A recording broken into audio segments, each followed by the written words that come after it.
Hi everyone, welcome back to my channel. I am back in Austin and I thought I would end off 2022 with one last book video that I'm actually really excited for, where I will be ranking all of the books I read this year from worst to best and giving you a very short summary of each one so that hopefully it can help you decide some good reads to go into the new year with in 2023, and also which books to sort of avoid and maybe try out to see if you like them or if you feel better about them. Overall, I would say 2022 was a pretty good reading year for me. My goal every year is to read 50 books, which I know is a lot for some people and not that much for others. But for me, it's usually like a really nice sort of sweet spot where it pushes me to read a little bit more than I usually would. However, definitely did not meet that goal this year. I think I read probably 32 books for fun in 2022. If I counted some of the books I read for school, I think it would definitely go up and maybe reach 50, but honestly, if it doesn't feel right to like do justice to those books because I didn't frankly really enjoy them as much. So I'm just doing the ones that I read by my own choice for my own leisure, and I'm very excited to talk about them. Yeah, I think even though I only read 32 out of 50, I feel like 2022 was really a year where I sort of rediscovered my love for reading.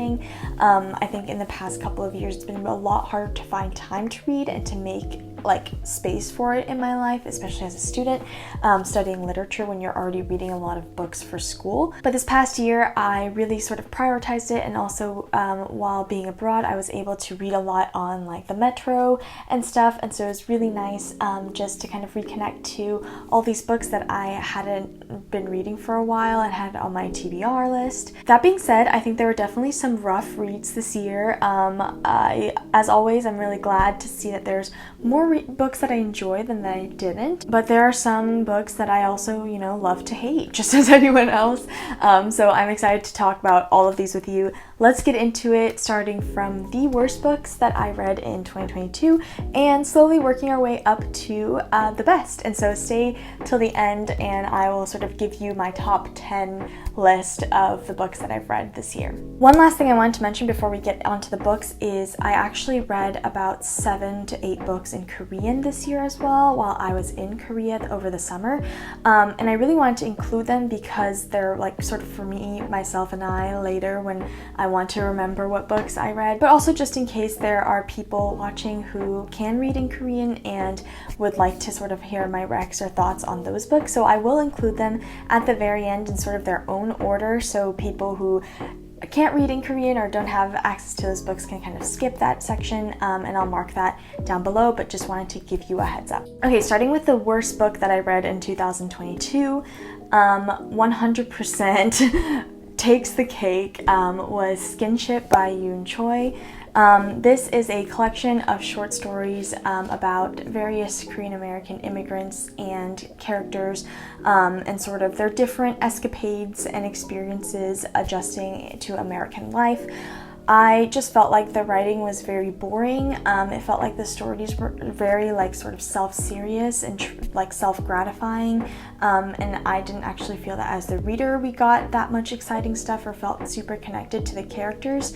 And in particular for me, I read this with my Asian American literature book club at school, and I just feel like it's not really pushing any boundaries within Asian American literature, and if anything is kind of resorting to catering for a more white audience. So yeah, definitely did not enjoy, actually I don't think I even finished. I think I read up to like the last story or something, Skinship. The next book is The Days of Aphrodite by Asali Solomon. This was a really short novel about two Black women who were once lovers, now not, and sort of just that progression from their past to the future. It was said on the description that it was sort of like combining Mrs. Dalloway and Sula by Toni Morrison, Miss Dalloway by Virginia Woolf, both books that I adored, and yeah, it definitely felt quite short. I think the writing just felt super stilted, like it was trying to be a style that the writer maybe doesn't naturally write in, or maybe too like trying to be Wolfram Morrison but not 100% succeeding and creating a new voice. And the characters also just weren't as likable or realistic, I think. In particular, their relationship to me felt a little forced, and also just the progression of the relationship afterwards and how one of the characters changes doesn't really make a lot of sense. So it was really hard to connect with the characters and feel like the story was really real. Honestly, like I said, those were the two books I think I would say I actively did not like out of 2022. Only two is not bad. There were a lot, however, that I felt very ambivalent towards and think might not stick with me for a while, might, I've already sort of started to disappear in my reading memory. And the first of those is Love by Robbie Doyle. This is a novel by an Irish author, I believe, about two men in their like 50s and 60s, friends, and their kind of like conversation over a night and their friendship. I feel like if the book itself was talking about how like a lot of male friendship depends on maybe more like shallow dialogue or sort of like superficial conversation to express sort of deeper emotions and fondness for the other person.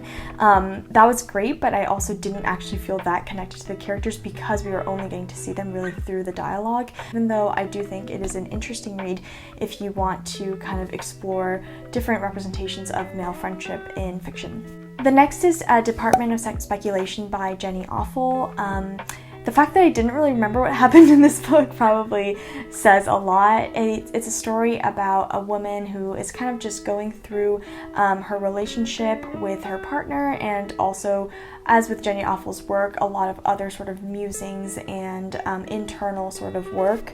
I love Offal's writing. I think it's so funny and unique and easy to read, and I probably read it in a couple of days. It just had a little less pizzazz and was not as memorable as her other work, especially Weather, which I will talk about later in this video. Next is The Other Black Girl by Zakiya Dalila Harris. I was so excited for this book. It got a lot of hype, and it's a novel about a black girl who works in publishing, and then another black woman enters her office, and sort of their relationship, the tensions between them, and also the space of being a black woman in an entirely white industry. I think the concept was so interesting. The writing was also really well done.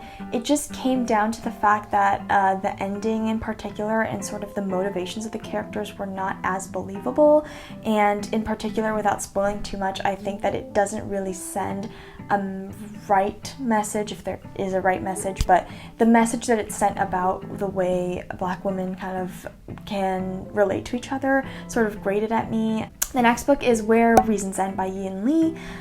This is a sort of deliberation, fiction in between fiction and essay almost. A really unique take on grief, a mother's grief after losing her child. Yeah, it's definitely not an easy read. It's very sad at times, but also I think it is a very real and honest representation of grief that is necessary in sort of the literary world, and there's so many really unique ways she expresses grief. I think that overall some of the phrases and wording were a little confusing to me, and it felt kind of like I was trudging through the book because of that, because I was sort of considering everything she was saying. So I think it's a very meaningful read, just not maybe the most entertaining or easy one. The next book is Panenka by Ronan Hession. This book was really highly praised, especially by one of my favorite booktubers, Jack Edwards, and I was really excited to read it. It's a story about an old man who is struggling with a sort of like terminal illness, and also his relationship with his daughter, his grandson, and other people in the town. And it's kind of about his life as well. He was a former soccer player, and so that kind of plays a big role in the book. I think that overall it is a very sort of feel-good story, especially by the end, even though there are a lot of more intense, complex moments. But I felt like I wasn't connected enough to the characters to really root for them, and I think the story felt like it really tied itself together really nicely at the end, but not necessarily as compelling throughout while I was reading it. Next is The Promise by Damon Galgut. This is a story set in apartheid South Africa about a promise from a white family to give a house on their land to their black servant that lasts over generations of this family. And I thought the concept again was really interesting. The setting of South Africa is something I wasn't necessarily as familiar with, and so it was very fascinating to read about. The writing style is also so beautiful, and I think that's why this book received so much praise. Is there are truly some sentences that like made my stomach drop. Overall though, I think maybe because the characters were all told in third person and the book is entirely told from the perspective of white characters, I felt like the story itself, I wasn't as connected to the characters or rooting for them or even like that invested in their story. The next book is Intimacies by Katie Kitamura. This was a super good fast read. It kind of follows the life of an interpreter in The Hague and kind of working for the international courts, which I was like, I literally have no idea this world existed, and so it's super interesting to read about. I think the biggest thing going for this book, and the reason it's a little higher up on my list, despite me not really remembering as much of the story, is the writing style. There's a real sort of tension, but a kind of like ethereal beauty to the way Kitamura writes. And even though it has a lot of literary kind of style going on, I think the book is also really easy to read and goes really fast, which I appreciated. That being said, not much happens in the book, and so I think that's why it's a little lower on my list, just because in terms of the plot and the character, I think I was more intrigued, but didn't feel as fulfilled or satisfied by the end. Now we are definitely getting into books that I think I enjoyed a little bit more. Like after this, I think I would recommend all of these books to anyone. The first book in this half is Beautiful World, Where Are You by Sally Rooney. Obviously this book took the world by storm, as Sally Rooney does, but it's the story of two friends, four people, and sort of their lives interconnecting. It's a very calm, steady, easy read. I think Sally Rooney is just so great at writing books that are just very comforting and easy to read, even while being complex and talking about things that are difficult. Like, it just does not feel like you are straining to understand what's happening in the book. That being said, I think the characters fell a little bit more flat for me than in Normal People or Conversations with Friends. I would definitely recommend the other two more. I think they're also shorter. Like, this one just felt like it had more fluff to it than it needed. The next was a really cool book called The Decameron Project that I read at the beginning of this year, and it's a short story collection by a bunch of different authors all across the world. Stories that are set all entirely within like the first couple months of the pandemic. I think they made it when they thought the pandemic was not gonna last, like, even till now, but it is such a cool read because it is sort of the first book I read that really like addresses masks and the absolute absurdity of the first couple months when we were all like locked down and scared and not knowing what to do, and seeing that represented in fiction, and especially reliving it through fiction after I'd sort of forgotten what that experience really was like, was so freaky a little bit, but also cool and unique. Yeah, if you were not too scarred to go back 2 years and sort of experience the beginning of 2020 again, I think these stories do it really well, and they're also from a really wide range of global authors, so you'll be able to read some really great stories in translation as well. Next is The Lying Life of Adults by Elena Ferrante. It's a coming-of-age story set in Naples, as a lot of her work is, about the one girl and sort of her relationships to her family, herself as she is growing up and learning that the adult world is not as great as it seems. I really enjoyed this. I love Ferrante's writing, but I definitely think that her My Beautiful Friend series is just much more well written and sort of interesting because it deals with two characters as opposed to this, which just sort of had one. Next is Hamnet by Maggie Farrell. I know this book also got a lot of love. It's really cool. It's sort of the spin on Shakespeare's family instead of Shakespeare himself. It focuses on his son and his wife and sort of members of his family, and fictionalizes their story. I just thought it was so cool that she was able to bring this world to life so well, and make it feel so real despite it being a very long time ago. I personally am not the biggest like Anglophile Shakespeare, like British old culture fan, and so I think it just naturally was not necessarily what I would like sort of gravitate towards. That being said, I still really enjoyed it, but I think maybe because of that, I wasn't able to like really nerd out about it as some other people have been. Next is Memorial by Bryan Washington. This is a really cool story between the love story between Benson and Mike. Benson, who is black, and Mike, who is Japanese American. Mike decides to go to Japan to visit his dying father, and Mike's mother comes to live with Benson. Basically, that is the beginning of the story, and it's really, really interesting. Kind of deals with a lot of questions about love, identity, and especially family. And I just thought this was a very refreshing read about a relationship that we don't see normally portrayed in literary fiction or media. And it just addresses all of these questions really deftly, like just goes into the complexity of all of these relationships really well, and also just really well written. And so I enjoyed this book a lot. Next is Jazz by Toni Morrison, which is one of the few books that I actually have a physical copy of. I love Toni Morrison, and Jazz was no exception. I do think that it is a little bit more convoluted and hard to understand than some of her other books like Beloved, Sula, etc. I feel like it is sort of her most experimental work, but the premise of the story is really interesting about a woman whose husband kills his mistress, and it focuses very much on the woman's perspective throughout, and I just thought that Morrison dealt with this really well. Just really enjoyed Morrison's writing as per usual, even if this one was a little harder to understand than her others. Next I have Heaven by Mieko Kawakami. This book I also read in the fall. It's translated from Japanese, and it's a really short little novel, super fast read, very interesting. It's about these two characters, a guy and a girl in high school, who are bullied and sort of their unlikely friendship, and how that kind of also turns dark. Yeah, I just think that the banality with which she writes and addresses a lot of the violence that happens as young teenagers is super refreshing. I think also this world of just like this character and the way that he sees the world is really cool as well.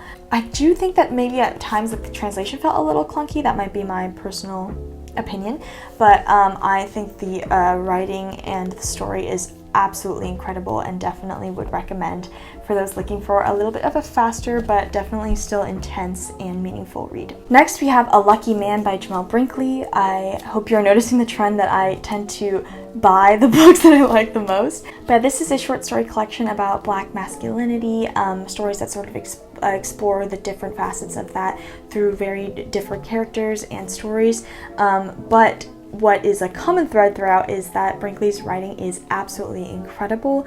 Yeah, he just has this amazing way of conveying emotions and very complex stories within the like shortest of sentences, and every word just seems perfectly placed. I can tell that he worked on this a lot, edited this through and through, and it really pays off. I think also the characters just feel very memorable, and there's a lot of stories out there about Black identity, about masculinity, about friendship and love, and still his stories are very fresh. Like, I don't think I've read anything quite like his, so definitely check A Lucky Man out in the new year if you have the chance. The next is How Not to Drown in a Glass of Water by Angie Cruz, which is the story of a woman from the Dominican Republic in New York, kind of struggling through unemployment in 2008 after the recession. The story is told actually in like the second person point of view, so she's addressing us as the reader, but we are sort of like her employment counselor from the city, and so the whole thing reads like a conversation, which a lot of those books tend to sort of like lose steam and get old after a while, but really this book I thought carried that theme throughout so well, and by the end you really feel like you're having a conversation with this character, and you know her super well from just the way she carries herself and converses. Yeah, I just thought that format was done incredibly well. The writing style is so funny and addictive. There are some descriptions that really just like floored me, and I also like that the character is not perfect. She's very unlikable at times, and I think that makes it even more interesting. Okay, right about now is when I would say we are getting to the best books of the year.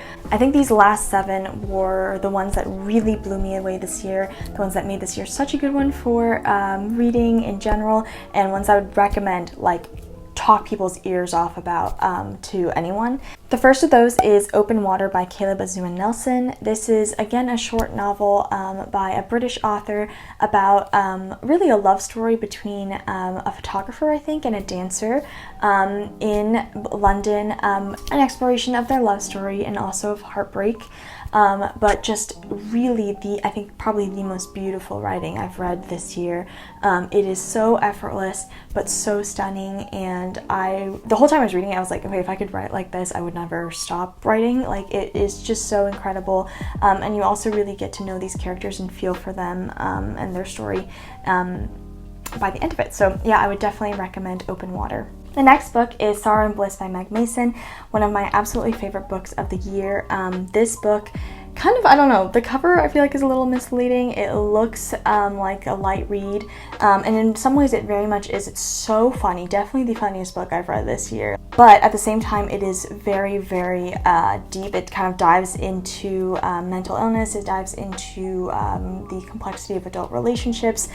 The feeling of just general like uncertainty and loss about the future and your life. Some things that I just feel like were tackled so well in this book that a lot of books try to do, especially around mental illness, but this book did particularly well without making it a sob story by any means. In particular, I think, yeah, like I said, the humor of the writing is unbelievable, but also the fact that the character has a lot of flaws, and by the end of it, we're not afraid as the reader to confront those flaws, I think was really refreshing and well done. And yeah, I feel like these are real people from this book, and this is one I will definitely be reading again, gifting. I don't think anyone would not like it. So yeah, I would definitely check it out. Next, we have Weather by Jenny Awful. Like I said, I would be getting around to this book after reading Department of Speculation as well. I actually read Weather first, and I loved it. It was one of my first reads of the year. It's such a sharp, simple, short book about the main character, who's a librarian, just raising her child, dealing with, you know, the struggles of daily life, whatever, but then sort of coupled with this crippling anxiety, low boil anxiety about climate change and the future, and the sort of hypocrisies of the environmentalists of our time, and also but the real question of how are we going to deal with this impending sort of end of our world. So it's a lot, but I think basically these are questions that everyone's thinking about at this time, and especially us as, like, you know, a young generation about to enter a world that is so uncertain. And it was so nice for me that this book addressed those things, but in a very sort of humorous, simple, witty way that doesn't feel overwhelming, doesn't feel like you're just like impending doom and sadness. It actually feels very real and funny and human. So I would definitely recommend Weather. Okay, next I have The Seven Moons of Molly Almeida by Shehan Karunatilaka, which is the last book I've read in 2022. I finished it yesterday. Yeah, what a beautiful book. This is the winner of the 2022 Booker Prize, I believe, and well deserved in my opinion. It follows the afterlife of a Sri Lankan photographer after the civil wars of Sri Lanka in the 80s, and just is the most absurd, creative, but also like well done, real imagination of an afterlife.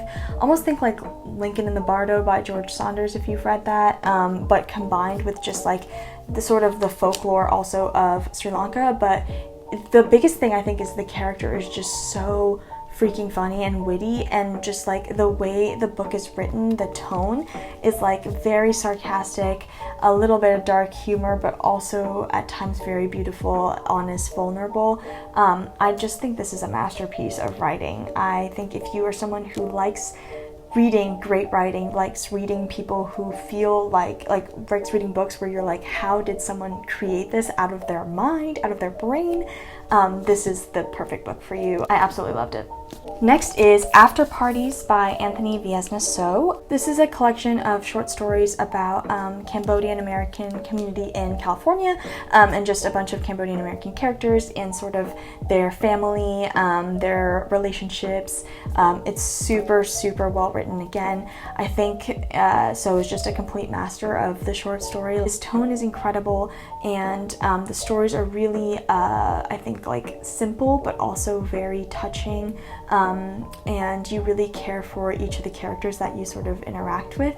The biggest thing for me as well is sort of, I guess, opposite to the first book. This book kind of encapsulates where I want to see contemporary fiction going, but also especially Asian American contemporary fiction going. Like, it is just unafraid to deal with all of the crap basically that it comes with. Identity comes with multiple marginalized identities. I don't know, it was just so refreshing. His world feels super real, and I hope you get a chance to read some of the amazing stories in here. Now we are on to the 2 best books of the year. They are so close together in my brain that it's really hard to pick which one goes last, but second to last is Piranesi by Susanna Clarke. I hope you've seen this book everywhere. It is so hard to describe, but it essentially follows the story of a man who is living in a sort of pseudo-real fantastical environment, and kind of keeps journals throughout, and then slowly kind of breaks open the puzzle. I don't really know what I'm saying. Sort of kind of like gets to the center and realizes that maybe it is not all what he thinks it is, and that there is sort of a darker, different story behind this world. Yeah, it's just, I've never read anything like it. It truly breaks every boundary of genre, but is so easy to read. It did what I want every great book to do. I'm really excited about new writing, about different beautiful ways to say things, but at the end of the day, good writing has to be exciting and readable and has to suck me in. And this book, literally, I was sucked in and like could not get myself out of it. It was one of those reads where like by the end it's like 3 a.m. and you're in your bed like kind of shaking because you're like, what's gonna happen? And so invested in this world. And yeah, I was just blown away. I was just blown away by the creativity, the characters, and yeah, by the end it will absolutely blow you away. It's one of those books like you want to read for the first time again because now you know. But anyways, I hope you read it. And last but not least, the final and I think officially the best book I read in 2022 is Elena Knows. This is a book by Argentinian author Claudia Pinheiro, and I just did not see this coming. It is a book about literally a day in the life of Elena, who is an older woman with, I believe, ALS, but some sort of terminal illness that affects her functions, or Parkinson's, sorry, in a day after she's trying to process her daughter's death. So knowing that walking in, I thought this book was going to be very different from what it actually is.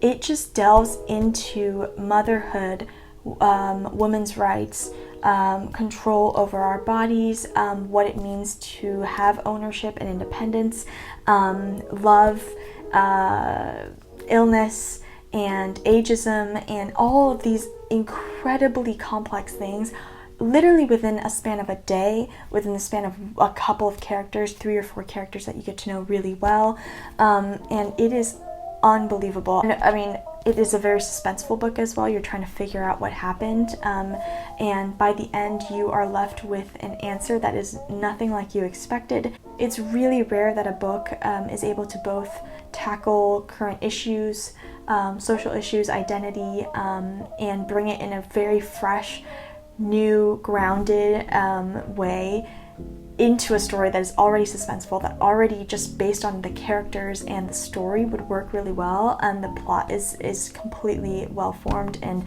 fully thought out. And yet to have that together is, I mean, it's chef's kiss. It's perfect. Yeah, I really loved Elena Knows. I think this is the book I will be telling everyone about. Buy it, get it somewhere. It's also really exciting to me that it's a translated work, because I really love reading books from around the world. And yeah, I'm so glad I got to read it this year.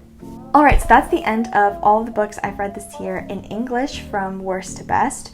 And now I'm going to quickly go over the ones I read in Korean, which are all here.